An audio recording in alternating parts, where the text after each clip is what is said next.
시그널을 시행령에서 주어서는 안 된다고 생각합니다. 이 장애인 단체가 전국 1000여 개 무인 단말기를 무작위 조사한 결과 모든 장애인이 이용할 수 있는 기기는 인천의 한 병원에서 단 1개 발견됐습니다. MBC 뉴스 차현진입니다.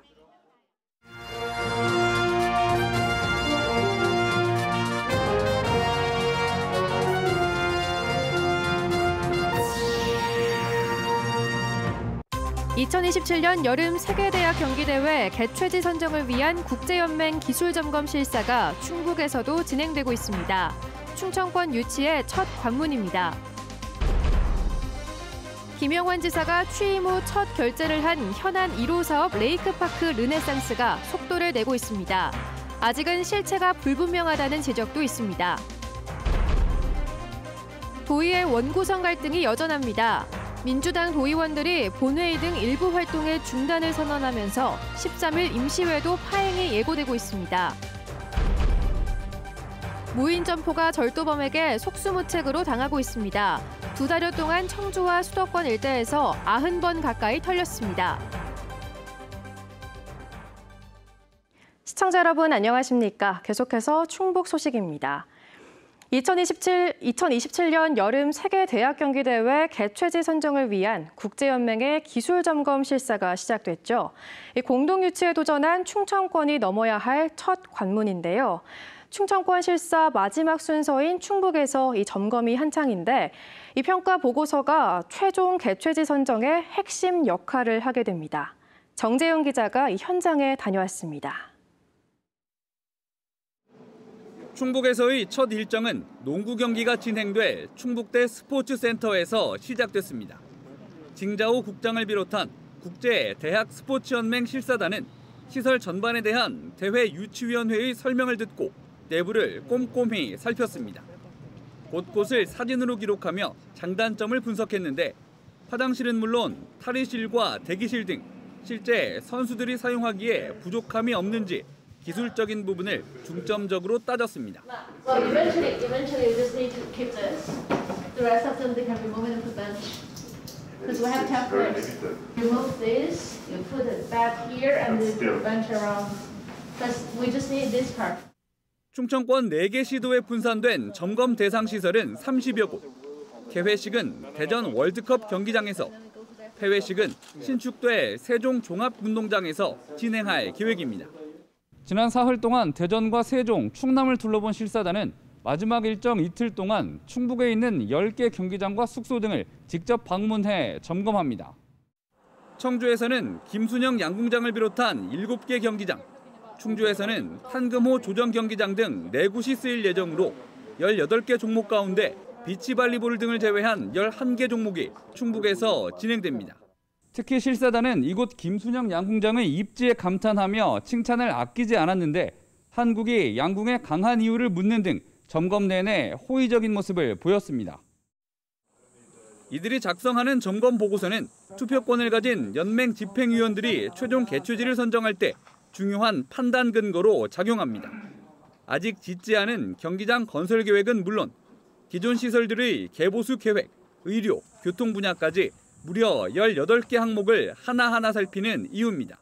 유치 신청서에 있는 내용들이 현지에 잘 되어 있는지를 확인 점검차 나온 겁니다. 노후된 시설들은 향후 대회 치르는 데 지장이 없도록 대회 예산을 들여 적합하게 보수 보완하도록 하겠습니다. 다음 달 말에는 연맹 집행위원들이 직접 충청을 찾을 예정. 미국 노스캐롤라이나주와의 맞대결 승자는 오는 11월 벨기에에서 열리는 집행위원 총회에서 판가름납니다. 개최지로 선정될 경우 충청권은 150개국 15,000여 명 규모의 국제 스포츠 행사를 여는 최초의 공동지방정부가 돼 지역 발전과 체육시설 확충이라는 두 마리 토끼를 잡을 기회를 얻게 됩니다. MBC 뉴스 정지영입니다.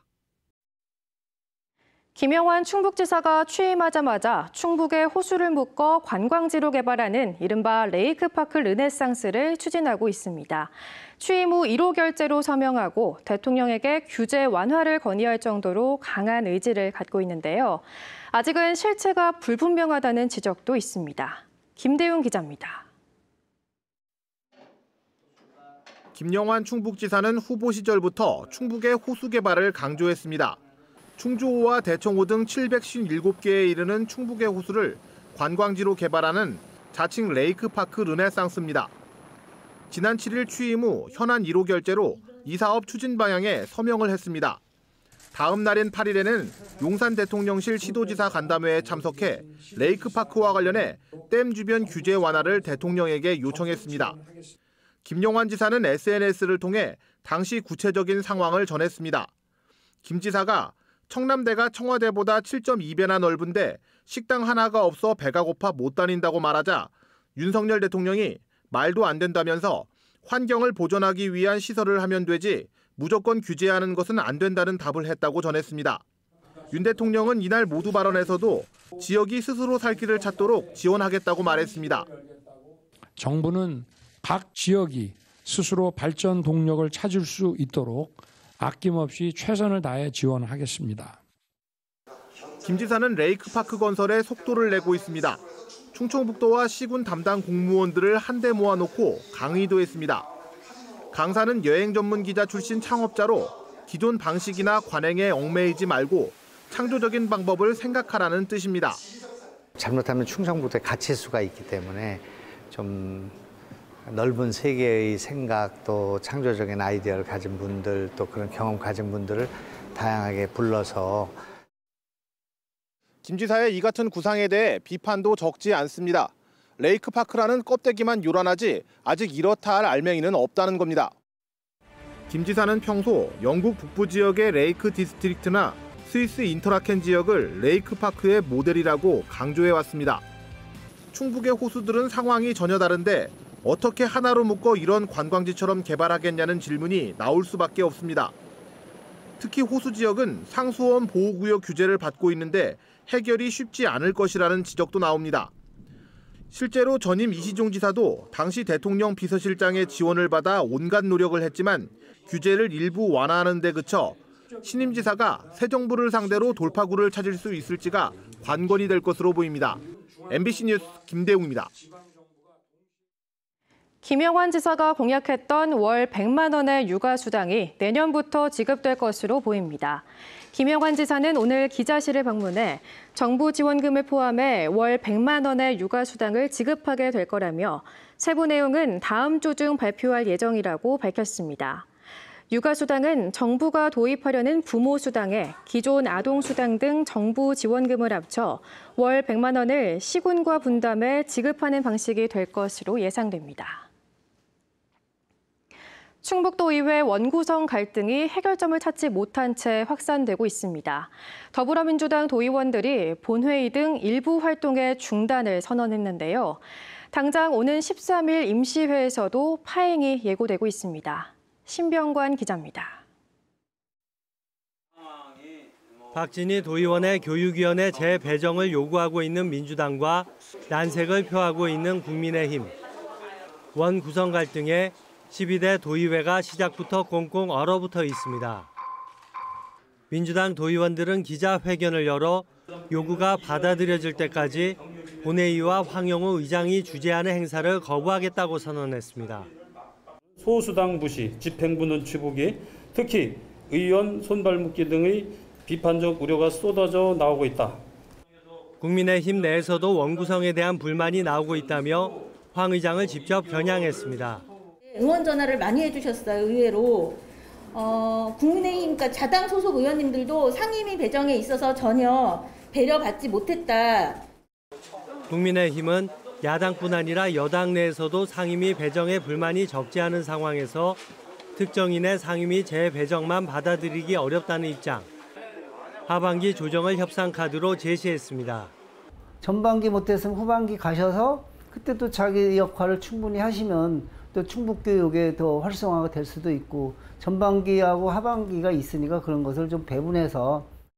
민주당도 상임위 활동은 거부하지 않고 있고 원내대표를 통한 협상의 문은 열어놓고 있습니다. 국민의힘 28명, 민주당 7명으로 구성된 12대 충북도의회. 출발 전 여야는 서로 협치와 협조를 강조했지만 현실은 대립으로 시작하고 있습니다. 원 구성을 끝내고 사실상의 활동에 들어갈 이번 주 임시회가 파행을 이어갈지, 여야 간 타협점을 찾을지, 황용호 의장의 정치력도 시험대에 올라 있습니다. MBC 뉴스 신병관입니다. 더불어민주당 청주 상당구 지역위원장이 3인 경선을 통해 선출됩니다. 민주당 비대위는 김영근 전 충북도의회 의장, 이강일 행복가정재단 상임이사, 최충진 전 청주시 의장 3인을 놓고 권리당원 선거인단 투표를 통해 상당구 지역위원장을 선출하기로 의결했습니다. 비대위는 이 밖에 박지우 충주시 지역위원장, 이경용 제천시 단양군 지역위원장, 이재한 보은옥천 영동괴산군 지역위원장을 의결하고 위임받은 당무위원회의 권한으로 인준했습니다. 청주와 수도권 일대를 돌며 무인 점포를 상습적으로 털어온 20대 남성이 경찰에 붙잡혔습니다. 2달 새 90번 가까이 절도 행각을 이어왔는데요. 식음료는 물론 잠금 장치가 없는 현금 보관함이나 손님이 실수로 두고 간 지갑 속 돈까지 자기 물건처럼 가져갔습니다. 이채연 기자입니다. 모자와 마스크로 얼굴을 가린 남성이 한 24시간 무인 편의점으로 들어옵니다. 여기저기를 둘러보다 손님들이 실수로 놓고 간 지갑을 슬그머니 짚더니 현금을 꺼내갑니다. 아무 일 없었다는 듯 아이스크림을 가져와 무인 결제기 앞에서 카드를 넣고 계산하는 신용만 합니다. 그 사이 결제기 위에 올려둔 현금 보관함까지 통째로 가방에 담습니다. 보통 손님들이랑 다르게 들어오자마자 동전통을 만지작거렸고 카드 보관함 같은 데를 기웃기웃거리면서 다니더라고요. 이 남성은 전날에도 7km 떨어진 다른 무인 편의점에서 식품을 훔쳤습니다. 2주 사이에 똑같은 옷을 입고 3번이나 와서 절도 행각을 벌였습니다. 역시 계산하는 흉내만 냈습니다.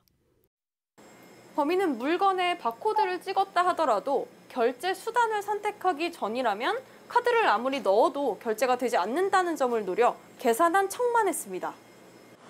PC방도 털렸습니다.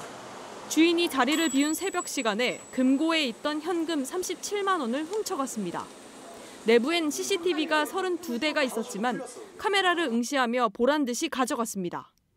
이런 식으로 남성은 지난 4월 초부터 5월 말까지 약 2달 동안 청주와 서울, 경기도 일대 31곳을 돌며 89차례나 절도 행각을 벌였습니다. 대부분 무인 점포들이 당했는데 많게는 6, 7번까지 피해를 본 것도 있습니다. 경고장치가 울리면 나가는 문이 잠겨버리는 그런 시스템이 있다면은 검토는 한번 해보고 싶은데 저희는 소상공인이다 보니까 그거에 더 투자할 수 있는 여력은 없다고 보여져요. 용의자는 강릉의 한 모텔에서 꼬리가 잡혔는데 훔친 돈은 생활비로 썼다고 진술한 것으로 알려졌습니다. 경찰은 남성을 상습 절도 혐의로 검찰에 넘겼습니다. 무인 점포가 범죄의 표적이 되고 있습니다. MBC 뉴스 이채연입니다. 지인에게 흉기를 휘두른 30대가 붙잡혔습니다. 제천경찰서는 오늘 새벽 0시 15분쯤 한 육가공업체 기숙사에서 지인을 흉기로 찔러 다치게 한 혐의로 30대 남성을 현행범으로 체포했습니다. 이 남성은 술에 취해 제대로 기억나지 않는다고 진술한 것으로 알려졌습니다. 흉기에 찔린 50대 피해자는 다행히 생명에는 지장이 없는 것으로 전해졌습니다. 경찰은 구속영장을 신청할 방침입니다. 술을 마신 채 전동 킥보드를 타다 사고를 낸 현직 경찰이 직권 경고 처분을 받았습니다. 청주 상당 경찰서는 지난달 17일 밤 산남동의 한 거리에서 만취 상태로 전동 킥보드를 타다 넘어져 다친 40대 경위에 대해 직권 경고 처분을 내렸다고 밝혔습니다. 직권 경고는 경미한 사안에 대한 기관장의 처분으로 정식 징계에 해당하지는 않습니다. 혈액 분석 결과 당시 혈중 알코올 농도는 면허 취소 수준인 0.173%인 것으로 확인됐습니다. 은행 자동화 기기에서 30분 동안 송금을 반복하던 보이스피싱 수거책이 경찰의 덜미를 잡혔습니다. 진천경찰서는 지난 7일 음성의 한 은행 자동화 기기에서 피해자에게 가로챈 900여만 원을 조직에 송금한 20대 여성을 검거했습니다. 당시 퇴근길에 현장을 지나가던 경찰관이 100만 원씩 나누어서 송금을 반복하던 여성의 행동을 수상하게 여겨 추궁을 한 끝에 현행범으로 체포했습니다. 충청북도 교육청의 기초학력 평가 확대 방침에 보수 성향인 충북교총이 지지를 표명했습니다. 충북교총은 학원도 학습 결과를 알기 위해 시험을 보는데 하물며 학교가 학업 성취도를 평가하는 것은 당연하다며 평가와 진단 체계를 확실히 구축해 떨어진 충북의 학력을 회복해야 한다고 윤건영 신임 교육감에게 주문했습니다. 다만 앞선 전교조의 우려처럼 성적으로 학생 줄 세우는 것에 그쳤던 옛 일제고사와는 분명한 선을 그어야 한다고 덧붙였습니다. 민선 8기 첫 주간 업무보고에 나선 이범석 청주시장이 연공서열 중심의 인사시스템 재정비를 주문했습니다. 이범석 청주시장은 일하는 조직으로 바꾸기 위해 연공서열보다 일과 성과 중심으로 과감한 평가 인센티브와 승진 등이 뒷받침돼야 한다며 발빠른 제도 개선을 지시했습니다. 또 청주시의 행정조직이 시민 요구의 우선순위를 따라가지 못하고 일이 많은 부서와 적은 부서가 엄연히 존재한다며 작지 않은 규모의 조직 개편을 예고했습니다. 국토교통부가 단양 어상천면 무인나들목 설치 여부를 공식적으로 검토하기로 했습니다. 국토부는 오늘 공개한 제천에서 영월 고속도로 주민 의견 수렴 결과 자료에서 어상천면에 무인 하이패스 톨게이트를 설치해달라는 주민 건의에 대해 기본 실시 설계 단계에서 검토하겠다고 밝혔습니다. 이와 관련해 어상천면 이장단 협의회는 지난 1월 주민 1,100여 명의 서명을 담은 무인나들목 건의문을 국토부에 전달한 바 있습니다. 제천에서 영월 고속도로 건설 사업은 중앙고속도로 제천 분기점에서 강원도 영월읍까지 왕복 4차로 고속도로로 만드는 사업으로 1조 4천억 원이 투입될 예정입니다. 충북 소식